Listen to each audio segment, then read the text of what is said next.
ফরিদপুরের মধুখালী উপজেলায় ৬৩টি ভূমি ও গৃহহীন পরিবারের মাঝে গৃহ ও জমি হস্তান্তর করেন মধুখালী উপজেলা নির্বাহী অফিসার মামুনুল আহমেদ অনিক। মোহাম্মদ রাকিবুল হাসান মিঠুর পাঠানো তথ্যচিত্রে দেখুন বিস্তারিত।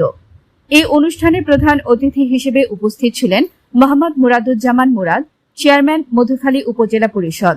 অন্যান্যদের মধ্যে উপস্থিত ছিলেন ইরফানুর রহমান, সহকারী কমিশনার ভূমি, মোহাম্মদ মহসিন বিশ্বাস কালু, ভাইস চেয়ারম্যান মধুখালী উপজেলা পরিষদ, পবিত্র কুমার, উপজেলা মৎস্য কর্মকর্তা, মোহাম্মদ সিরাজুল ইসলাম, শিক্ষা কর্মকর্তা, মঞ্জুরুল আলম, উপজেলা নির্বাচন কর্মকর্তা, মোহাম্মদ বুলবুল আহমেদ, আনসার ভিডিপি উন্নয়ন ব্যাংক, প্রিন্ট ও ইলেকট্রনিক মিডিয়ার সাংবাদিক সুবিধাভোগী সাধারণ মানুষ।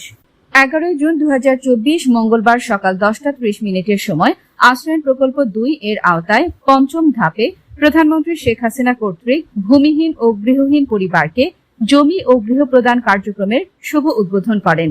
এ সময় প্রধানমন্ত্রী শেখ হাসিনা সারা দেশে 188টি উপজেলায় 18,566টি ভূমি ও গৃহহীন পরিবারের মধ্যে গৃহ ও জমি হস্তান্তর করেন। গৃহ হস্তান্তর শেষে মৎস্য ও প্রাণী সম্পদ মন্ত্রী আব্দুর রহমানের পক্ষ থেকে হতদরিদ্র পরিবারের মধ্যে ঈদ সামগ্রী বিতরণ করা হয়েছে।